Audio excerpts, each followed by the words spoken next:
Vamos a empezar la última tanda de ponencias de esta tarde y vamos a empezar aquí en el track C con nada menos que Laura.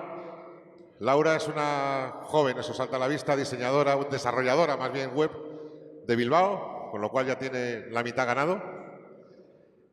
Trabaja para la empresa Movisub y bueno, pues nos va a hablar de todo lo que ha aprendido ella a lo largo del tiempo que lleva desarrollando, a pesar de lo joven que es, pues sobre todo yo la que lo conozco es una persona muy apasionada, siempre, de cosas que se ha encontrado en su trabajo, de errores, sobre todo de clientes, ¿no es así? Y cómo a solucionar errores que podemos cometer nosotros con nuestro WordPress, aprender a limpiarlo, algo en lo que ella pues ya le ha tocado al final ser experta. Y nada, sin más, os dejo con Laura, un aplauso para ella.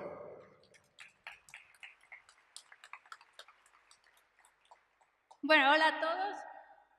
Voy a hablar sobre eso, cómo limpiar un WordPress. Todos los que tenemos una instalación de WordPress, seguro que nos hemos encontrado alguna vez en la vida con un WordPress que ha tenido un montón de plugins instalados, han desinstalado plugins, han borrado temas, cosas, y se ha ido ahí dejando en el tiempo y seguramente no hemos ido llevando un mantenimiento y se ha ido ahí almacenando información y datos que seguramente muchos de ellos ni los estemos usando. Bueno, primero, ya me ha presentado Fernando, me presento brevemente, soy Laura de Bilbao. Hace recientemente me he hecho un blog en donde cuando saco tiempo libre escribo de vez en cuando y trabajo para una empresa de diseño gráfico y diseño web. Y aquí he querido recopilar, he hecho un breve resumen pues, de todos los problemas y desastres que he ido encontrando en algunos WordPress.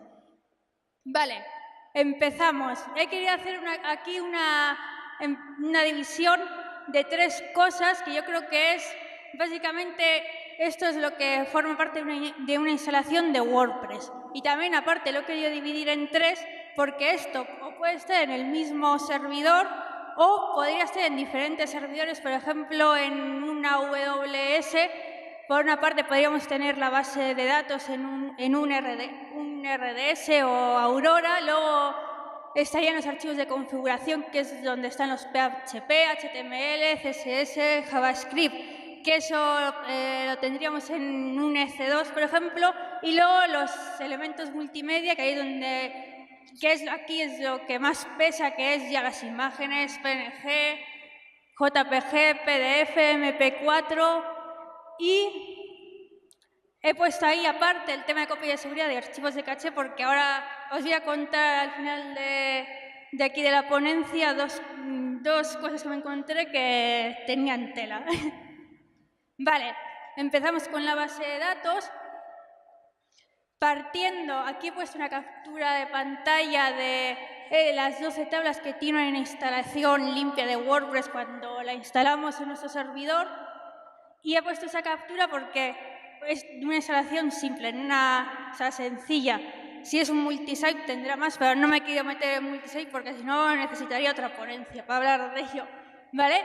Entonces, partiendo de estas 12 tablas, que serían las básicas, ya todo lo demás serían ya añadidos de plugins o de algún tema que no forman parte de forma nativa de nuestro WordPress y que debemos de revisar si realmente los estamos usando o no, ¿vale? Luego aquí he puesto un aporte a la hora de acceder a la base de datos, que las formas que tenemos, o bien la mayor parte de hostings especializados en WordPress ya tienen PHPMyAdmin, o si hacemos desde fuera del hosting hay programas cliente para atacar a la base de datos como HeidiSQL para Windows o SQL Pro para Mac. Y eso, y la pregunta, ¿realmente estamos usando todas? Y he querido empezar por la raíz del problema, que viene del desarrollador y programador de plugins. Y es que si nos ponemos desde el punto de vista del usuario, que no es desarrollador ni tiene los conocimientos básicos, cuando le da a borrar un plugin, supuestamente lo está eliminando y cree que está borrando todo lo de ese plugin, pero muchas veces no es así. ¿Por qué? Porque el programador, el desarrollador del plugin, pues no sé por cuál será el motivo, pero muchas veces se deja ahí tablas que está usando ese plugin y a la hora de borrarlo las deja ahí en la base de datos. O sea, supuestamente está engañando al usuario, porque con el usuario cuando le da a borrar, se entiende con borrar que borra todo. ¿Vale? Entonces aquí he puesto las buenas prácticas del programador para evitar que se queden ahí en la base de datos, que a la hora de desarrollar un plugin hay dos métodos en donde puede hacer esa eliminación de las bases de datos. Existe este gancho que es Register Install Hook. He puesto aquí, no sé si no se va a ver bien, pero es una captura de pantalla de cómo sería la eliminación de opciones y tablas en la base de datos. O bien mediante el archivo uninstall.php que se ejecuta cada vez que el usuario borra el plugin. Y luego también he puesto ahí una tabla comparativa en la diferencia entre desactivación y desinstalación del plugin. Porque una cosa es desactivarlo, ¿vale? Y otra cosa es borrarlo. Desactivarlo se supone que es cuando momentáneamente no queremos usarlo, pero no lo queremos aún borrar, ¿vale? Y otra cosa es borrar. Pues ahí en el borrado es cuando realmente tenemos que borrar lo que son las bases de datos. Eso serían las buenas prácticas, ¿vale? Entonces, eso sería, ahí estaríamos arreglando ya de raíz el problema de parte del desarrollador. Pero ¿qué pasa cuando no es así? Cuando nos encontramos que hay tablas en nuestra base de datos de plugins que ya ni tenemos, ¿vale? Pues no nos toca más remedio que revisar toda la base de datos y las tablas y ver exactamente cada tabla, qué cometido tiene y si realmente la estamos usando, ¿vale? Y eso sí que he puesto aquí un aporte muy importante, que siempre antes de borrar nada, absolutamente nada, siempre hacer una copia de seguridad. Siempre, o sea, antes de hacer ningún cambio, nada, lo primero. Y eso, mientras estaba haciendo la ponencia me he acordado cuando estaba estudiando programación de la canción, no sé si la habéis escuchado, la de No te olvides de... Bueno, pues eso, si hacemos alguna query sobre la base de datos, algún delete from, eso, que no se olvide el word porque nos vamos a cargar todo. Vale, estamos hablando de tablas y ahora me quiero meter en el contenido de las tablas y explicar que por defecto WordPress va guardando desde la primera vez que se instala todas las revisiones de post, va guardando todos los autoborradores, todos los comentarios que se han quedado en spam. Por defecto WordPress guarda todo. ¿Qué pasa? Que eso no está limitado. Entonces, si tenemos una instalación de WordPress de hace varios años, eso se va quedando en la base de datos, se va quedando en la base de datos y realmente hay cosas que no tienen ninguna utilidad. ¿Para qué queremos tener una revisión de una entrada de hace 2 años? O sea, no... ¿Vale? Entonces, como solución, pues si vamos al códex de WordPress, tenemos por una parte dos cosas. La de arriba, la que está en azul, de WP-Revision to Keep, es un filtro que nos permite customizar cómo guardar las revisiones. En el códex viene, aquí no lo he puesto, simplemente he hecho mención al filtro, pero ahí podemos customizar según nuestras necesidades qué tipo de revisiones guardarlas, o sea, qué tipo de revisión guardar y más cosas. Y luego el de abajo, que es una línea a meter en el wp-medio-config, que es para establecer el número de revisiones a guardar. En este caso, en el ejemplo que hay, es de 3. Esto le estamos diciendo que solo me va a guardar las últimas 3 revisiones, ¿vale? Entonces, esto no es algo fundamental para que no se nos esté acumulando en la base de datos revisiones de post que sean antiguos. Vale, ¿qué pasa si el paso anterior no lo hemos hecho y nos encontramos con un WordPress que tiene revisiones de hace siglos o que en la anterior estaba meta, huérfanos o comentarios de spam antiguos o cosas que están en la base de datos desde hace mucho tiempo? Pues aquí está, esto es una solución. En el repositorio de WordPress tenemos un plugin que es Advanced Database Cleaner, que lo que hace una revisión en nuestra base de datos y detecta qué registros son los más antiguos. Tiene un filtraje en donde podemos nosotros decidir qué queremos borrar. Y está muy bien, sobre todo, pues eso, para hacer una limpieza de todos estos datos, revisiones, borradores, todos los comentarios están en spam, todo esto. Y eso, está en el repositorio para descargarlo. Eso sí, otra vez lo vuelvo a decir, antes de hacer nada, siempre copia de seguridad. O sea, básico. Vale. Ahora dejamos aparte la base de datos, nos vamos a meter ya en el directorio con los archivos y carpetas de una instalación limpia de WordPress. Aquí he puesto una captura de cómo sería la raíz cuando nos descargamos WordPress desde wordpress.org. Está desactualizado, ya no es la 4.9.4, ya es la 4.9.5, que esto cada poco están saliendo actualizaciones.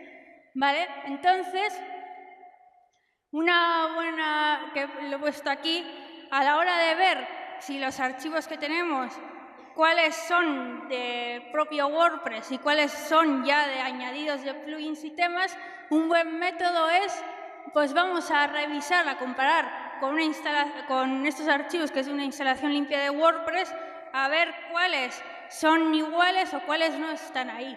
Por ejemplo, esto es temas más de seguridad, está muy bien el plugin de WordFence, que te permite hacer una revisión y te compara los archivos que tienes en tu instalación de WordPress con los archivos originales del repositorio de WordPress. Y eso está muy bien, eso, para revisar que no haya... para revisar que si hay código que se ha añadido o cosas raras, eso está también bien para detectar malware. Y eso, y sobre todo paciencia, porque cada desarrollador tiene su mundo, o sea, eso es lo fundamental. Y también, que esto es interesante, por defecto, cuando nos descargamos WordPress de wordpress.org, vienen 2 plugins y 3 temas, que si no los vamos a usar, pues lo ideal es eliminarlos. Yo siempre solo dejo 2 temas, el tema hijo, el activo, y luego el tema padre, y todo lo demás lo borro. Y en cuanto a plugins, lo mismo. Si no vamos a usar el Akismet Anti-Spam ni el Hello Dolly, fuera. O sea, todo lo que no vamos a usar, fuera. ¿Vale? Y ahora vamos a pasar al grueso de la cuestión, que aquí es donde más peso y donde más mierda, por decir, puede haber en nuestra instalación de WordPress, que es el tema de los elementos multimedia. Y voy a empezar con las imágenes. Aquí os hablo de que WordPress, cada vez que nosotros subimos una imagen a medios, por defecto WordPress lo que hace de esa imagen, crea como copias de esa imagen a diferentes tamaños. Esto lo podemos configurar en los ajustes de medios. Y tenemos que tener en cuenta que estas medidas las tendremos que ajustar con nuestro tema para evitar, sobre todo, el Servlet Scaled Image. Lo que hace, el cometido que hace esto WordPress, que porque hace de la misma imagen, crea la miniatura, la media y la grande, es para evitar que cuando se está cargando la web, estamos mostrando una imagen que es a 600 por 400, ¿para qué el archivo tiene 1000 por 800? Entonces, el cometido de lo que hace WordPress, que las redimensiones, pues se metió para evitar el Servlet Scaled Image.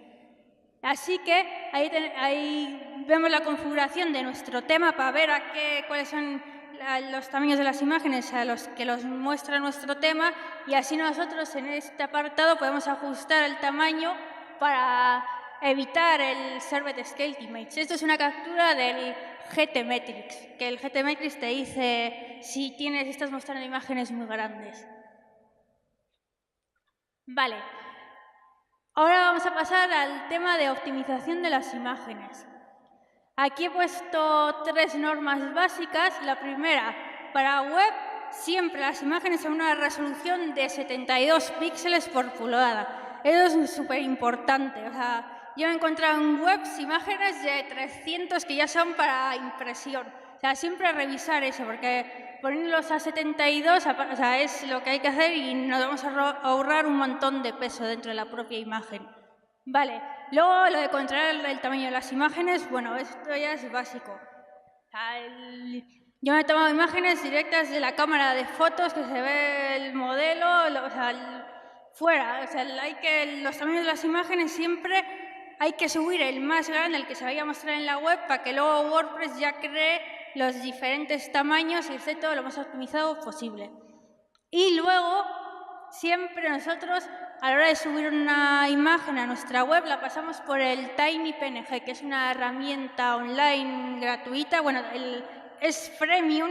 La gratuita te deja subir 20 imágenes a la vez, creo que es, y hasta 5 megas. Luego, si quieres subir más, es de pago. Pero está súper bien porque comprime las imágenes y no pierde casi calidad la imagen. Así que yo os recomiendo que lo uséis. Aunque sí, lo ideal es ya subirlas ya comprimidas por esta herramienta.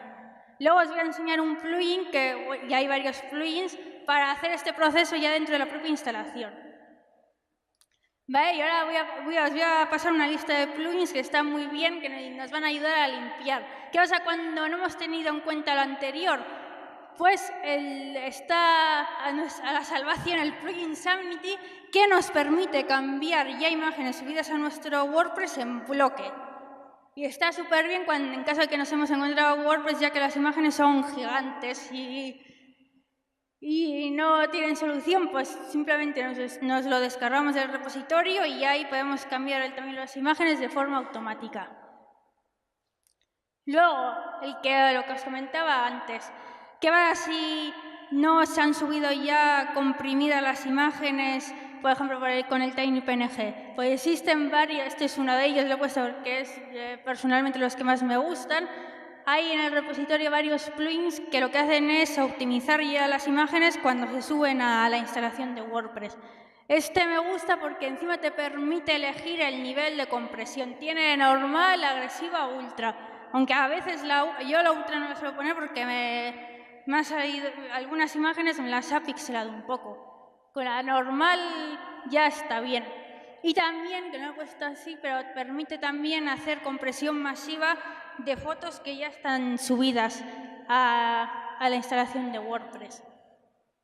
Vale, y este plugin, que me lo dijeron 2 personas y que yo no lo sabía porque les comenté que tenía una instalación de WordPress y que pesaba un montón, porque tenía un montón de imágenes, y me dijo, pues hay un plugin que lo que hace te borra las imágenes que no se están usando. Y dijo, ah, sí, a ver, voy a mirar. Y se llama DNUI, está en el repositorio de WordPress. Y lo que hace es, coge el nombre de la imagen y va buscando en la base de datos ese nombre de la imagen y va viendo si en la tabla post, en la tabla meta, esa imagen está metida en algún post. Si no la detecta, borra la imagen, porque por defecto en WordPress, cuando borramos un post, por ejemplo, voy a borrar este post y ya no lo quiero, las imágenes que están asociadas a ese post no se borran, quedan guardadas en la carpeta Uploads, en medios. Entonces, para evitar que se queden fotos huérfanas que no se están usando, este plugin nos ayuda a localizarlas. Eso sí, cuidado, porque siempre antes de borrar nada es recomendable hacer una copia de seguridad de la carpeta Upload por si borramos alguna foto que se esté usando. Pero este plugin está muy bien en esos casos en el que hay un montón de fotos y que no se están usando. Por ejemplo, en temas de esos que vienen con demos y vienen un montón de fotos y cosas así. Y ahora os voy a hablar de las copias de seguridad, que esto va aparte de los 3, que lo he puesto un poco aquí aparte, porque, que no sé por qué, y lo he visto en varios plugins, cuando los plugins de hacer copias de seguridad en WordPress, por defecto, si no lo configuramos y simplemente lo instalamos y hacemos una copia de seguridad, guarda esa copia de seguridad dentro de la propia instalación, lo cual es algo contraproducente. Es decir, vale, hago una copia de seguridad y la dejo ahí al lado de mi instalación, ¿y qué pasa si? O sea, primero, está ocupando espacio. Segundo, supone que es por seguridad por si le pasa algo a esa instalación de WordPress. ¿Qué ¿qué sentido tiene? Si por algún motivo se infecta nuestro WordPress, está ahí la copia de seguridad. O sea, puede estar también la copia de seguridad hackeada. Entonces, lo mejor, lo recomendable es siempre la copia de seguridad, sacarla fuera, ya sea a la nube, a Dropbox, a Amazon o localmente, pero eso nunca en nuestra instalación de WordPress. Aquí he puesto el ejemplo Duplicator, aunque recientemente leí un post que se había detectado un malware o algo. Pero bueno, hay muchos más. También he usado yo el Updraft Plus, que por defecto, si no haces nada, te deja ahí la copia local. Y aquí, el tema de la caché. El plugin del Auto-Optimize, el susto que me dio el otro día, cuando fui a entrar en una web en WordPress, no pude hacer la captura, pero aquí pone 1,32, pero me encontré esto al 100% todo rojo y ponía 19 gigas de caché. Y dije, madre mía, ¿qué ha pasado aquí? Y luego me puse a buscar en internet, digo, esto seguramente, o sea, ahora tengo que pasar a alguien más, porque no es normal, 19 gigas, o sea, algo está pasando. Y me puse a investigar, entré en el repositorio de WordPress, a ver si alguien le había pasado y por qué sucedía. Y en las preguntas frecuentes, una de ellas es, ¿qué hago si mi caché está aumentando muchísimo? Y aquí puesto abajo la respuesta, que es por la opción de agregar JavaScript en línea o agregar CSS en línea. Que eso, que hay que tener cuidado con estas opciones porque puede hacer que nuestra caché que automáticamente Auto-Optimize no limpie la caché. Entonces, hay mucho ojo con los plugins de caché para no llevarnos sustos porque a 19 gigas no es una salvajada. No pude hacer la captura, dejé la página, bueno, como no hice la captura, digo, voy a esperar a ver si genera más caché para sacar la captura. Bueno, y eso es todo.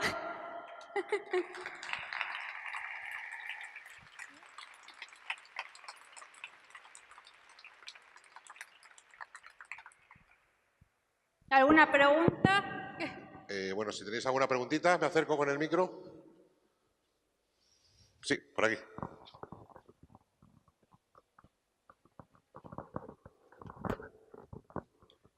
Bueno, yo quería preguntarte porque a veces, con respecto a lo de las imágenes que has dicho, Sí.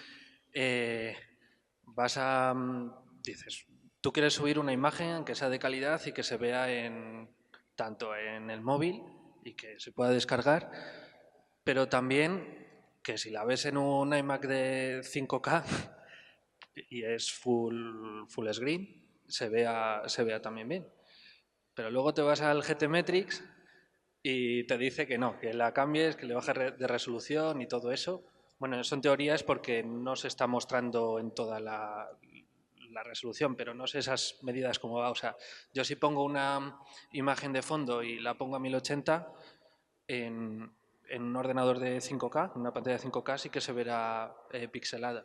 ¿Cuál sería el tope para esas imágenes que tú consideras? Sí. Yo, por ejemplo, digo, si pasa de 300 megas, ya imposible, ni para un fondo de pantalla. Y lo demás, pues que sea 72. Como mucho, ¿no? ¿Megas? ¿He dicho megas? Sí, sí. Que decía lo... A ver, va en función del tema que estemos usando, de la imagen. También hay que darte cuenta que, por ejemplo, nosotros desarrollamos también en pantallas grandes. Yo siempre me pongo en el lado del usuario. Tenemos que ver que la mayor parte, o sea, casi todos los usuarios van a tener pantallas pequeñas. Y no te sabría decir una medida exacta cuál es lo óptimo, pero sobre todo nos tenemos que poner en el lado del usuario como lo vaya a ver y eso, o sea, es en función del propio tema de cómo sea la página web. Claro, es que justo esa pantalla, o sea, muy poco porcentaje va a tener justo esa pantalla. Yo sobre todo, no siempre nos lo vamos de todos los dispositivos, siempre nos intentamos poner en el lado del usuario, que va a ser al final el público final que lo vaya a ver.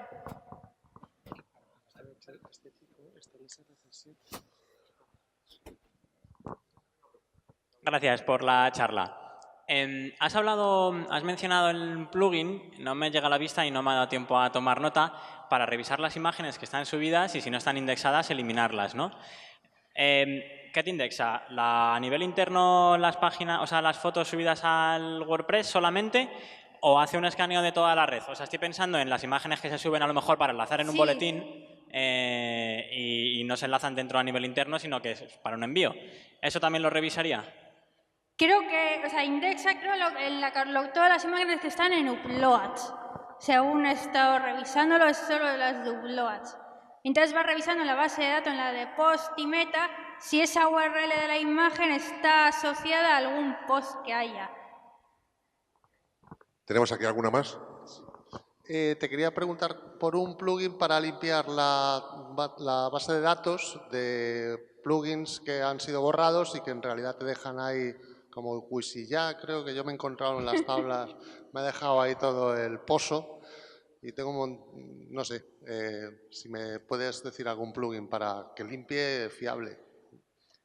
Pues es que un plugin como tal no lo hay. Hace poco Fernando en su blog hizo un post de cómo eliminar todo de un plugin. Por ejemplo, hay algunos plugins, WooCommerce, algún otro más, que como saben, por ejemplo, WooCommerce y creo que WordFence dejan cosas en la base de datos.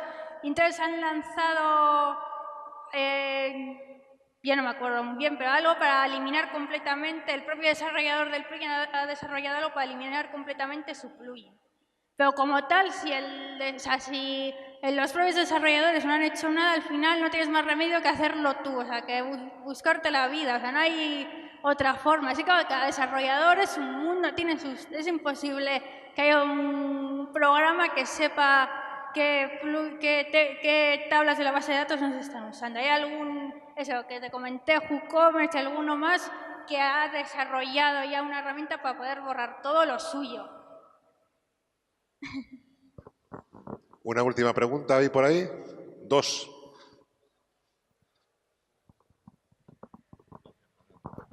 Hola, José Antonio, buenas tardes. Hola. Muchas gracias. Solo te quería preguntar, al limpiar la base de datos, entonces no hay forma humana de saber qué tablas tenemos que eliminar. Muchas gracias.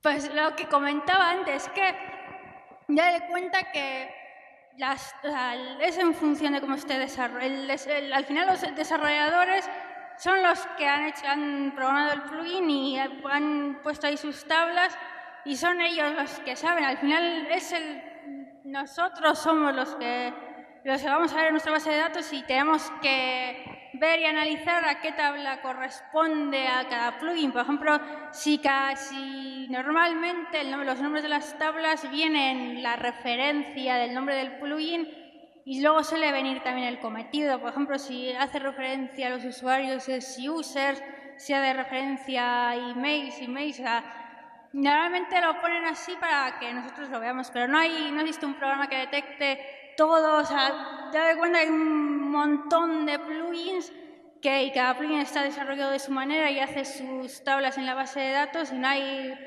más remedio que armarse de paciencia y ir borrando. Y eso, y siempre hacer una copia de seguridad antes para que no la liemos. Tenemos aquí la última pregunta. Gracias. Quería preguntarte por los plugins que has recomendado para optimizar las imágenes. Sí. Cuando las tienes que cargar tú, si optimizas las imágenes desde un programa gráfico como Photoshop, Sí. con 72 píxeles, el tamaño máximo en el que va a salir en la maquetación y con una compresión adecuada, es decir, que tiene pues 100K como máximo o algo así, ¿es necesario utilizar estos plugins que has comentado además, el del Panda, no sé cómo se llama ahora? Tiny PNG. Sí. ¿Es necesario pasarlo por ahí? Nosotros, por ejemplo, usamos Photoshop, modificamos la imagen, cambiamos la resolución, el tamaño y siempre las pasamos por el Tiny porque hasta el propio Photoshop deja sus metadatos en la imagen. El propio Photoshop también creo que tiene una opción de compresión de imagen, pero sí que no la comprime del todo. siguen quedando ahí metadatos. Yo la del TinyPNG comprimo un montón, es más, hasta se puede, de una misma imagen se puede hacer una doble compresión, o sea, y quita un montón de peso y sobre todo la calidad de la imagen apenas la pierde, está muy bien esa herramienta.